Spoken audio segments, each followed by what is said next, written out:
శ్రీ గురుభ్యో నమః. జై శ్రీకృష్ణ. అజ్ఞానతిమిరాంధస్య జ్ఞానాంజనశలాకయా చక్షురున్మీలితం యేన తస్మై శ్రీ గురవే నమః. వ్యాసం వసిష్ఠనప్తారం శక్తేః పౌత్రమకల్మషం పరాశరాత్మజం వందే సుఖతాతం తపోనిధిం. వ్యాసాయ విష్ణురూపాయ వ్యాసరూపాయ విష్ణవే నమో వై బ్రహ్మనిధయే వాసిష్ఠాయ నమో నమః అని ఈరోజు భారతీయ సంస్కృతిలో ప్రతి ఒక్కళ్ళు కూడా వ్యాస మహర్షిని అర్చించవలసిన, స్మరించవలసిన పుణ్య దివసం. ఈరోజు వ్యాస మహర్షి యొక్క జయంతి.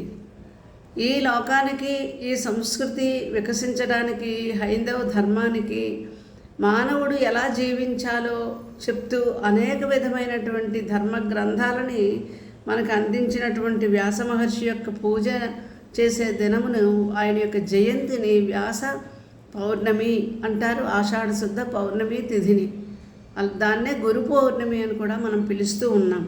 ఈరోజు మనందరం కూడా వ్యాస మహర్షికి కృతజ్ఞులమై మన యొక్క కృతజ్ఞతని ఆయనకి వ్యక్తం చేసేటువంటి పరమ పవిత్రమైనటువంటి దినము. కలియుగానికి సంబంధించిన వరకు కూడా వ్యాసుడు అవతారాన్ని స్వీకరించినటువంటి రోజు.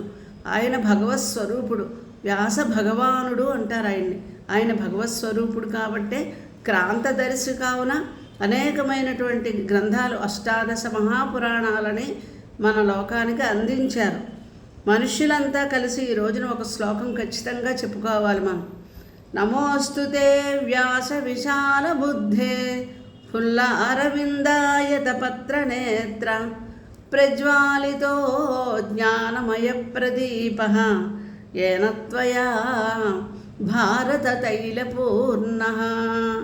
వ్యాస పౌర్ణమి రూపాంతరం చెంది ఈవేళ మనం గురు పౌర్ణమి అని పిలుస్తూ ఉన్నాం.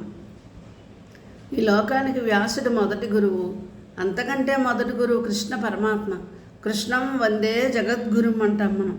మన కన్నుల ముందు కరచరణాది అవయవాలతో సంచరిస్తూ మనలకి మంచి మార్గాన్ని చూపించేవారే గురువుగారు. ప్రతి మనిషికి కూడా తల్లి, తండ్రి, గురువు, వీళ్ళ ముగ్గురు కూడా ప్రత్యక్ష దైవాలు. తల్లి, తండ్రి ఏ విధంగా అయితే మనల్ని మంచి మార్గంలో పెట్టడానికి చెప్తూ ఉంటారు, హితబోధ చేస్తారు, గురువుగారు తన సర్వస్వాన్ని ధారపోసి తన జ్ఞానధారల్ని మనకు అందించి మనల్ని సక్రమమైన మార్గంలో నడిపించడానికి చూస్తారు. అందువలన అటువంటి గురువులకే గురువైనటువంటి పరమ గురువు వ్యాస మహర్షి.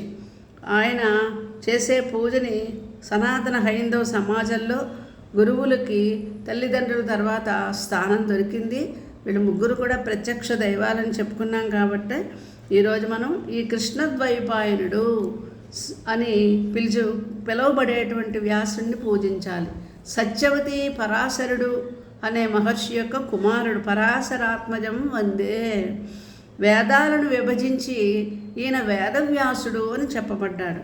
మహాభారతం, భాగవతం ఇటువంటివి రచించారు. 18 పురాణాలని మనకు అందించారు. నారాయణం సమారంభాం వ్యాస శంకర మధ్యమాం. నారాయణం సమారంభాం వ్యాస శంకర మధ్యమాం అస్మదాచార్య పర్యంతాం వందే గురు పరంపరాం. మన సనాతన సంస్కృతిలో నారాయణుడు, సదాశివుడు, బ్రహ్మదేవుడు, వశిష్ఠుడు, శంకరుడు, రామానుజులు మొదలైన వారు మన గురువులు. వీరిని పూజించి వారు చూపిన సన్మార్గంలో ప్రయాణం చేయడానికే మనము ఈ వ్యాస మహర్షి యొక్క పూజని గురు పౌర్ణమిగా జరుపుకుంటూ ఉంటాం. ఈయన ఎటువంటి వారంటే బ్రహ్మ విష్ణు మహేశ్వరులతో సమానమైన వారు. అచతుర్వదనో బాహు దిబాహు అపరో హరి అపాలలోచన శంభు భగవాన్ బాదరాయణ. బ్రహ్మగారికి 4 ముఖములు ఉన్నాయి, వ్యాస మహర్షికి లేవు. కానీ బ్రహ్మ వంటి వారు, 4 వేదాలని విభజించినటువంటి వారు, అనేక మహత్తరమైన పురాణాలను అందించినటువంటి వారు. ద్విబాహు విష్ణుమూర్తి చతుర్బాహుడు, 4 భుజములుంటాయి. వ్యాసుడికి 2 భుజములు ఉన్నప్పటికీ విష్ణువుతో సమానము. అలాగే అఫాలలోచన, ఫాలమునందు నేత్రము లేనివాడు వ్యాస మహర్షి, అయినా పరమేశ్వరుడితో సమానము. అంటే గురువు బ్రహ్మ విష్ణు మహేశ్వరుడితో సమానము, త్రిమూర్తి స్వరూపము.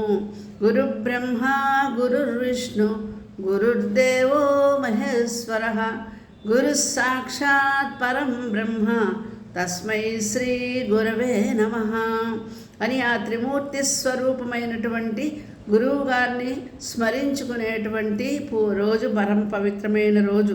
గురువు యొక్క వైశిష్ట్యం ఏమిటండి అంటే, గంగా పాపం శశీతాపం దైన్యం కల్పతరుస్తదా, పాపం తాపంచ దైన్యంచ గురుర్హరతి దర్శనాత్. గంగా స్నానం వలన పాపం నశిస్తుంది. చంద్రుణ్ణి చూస్తే చల్లదనం వచ్చి మన శారీరకమైన తాపాలు నశిస్తాయి. కల్పవృక్షము మొదలైన వాటిని స్మరిస్తే మనకుండేటువంటి దైన్యత్వం, బాధలన్నీ కూడా తొలగిపోతాయి. కానీ శుద్ధమైనటువంటి అంతఃకరణంతో, అంటే మంచి మనసుతో శిష్యుడికి సర్వదేవతా స్వరూపమైనటువంటి గురువుగారు జ్ఞానబోధన అందిస్తారు. అంటే జీవితంలో అన్నిటికంటే విశిష్టమైనది ఏంటంటే జ్ఞానము. అటువంటి జ్ఞానాన్ని ఇచ్చేటువంటి వారు గురువుగారు.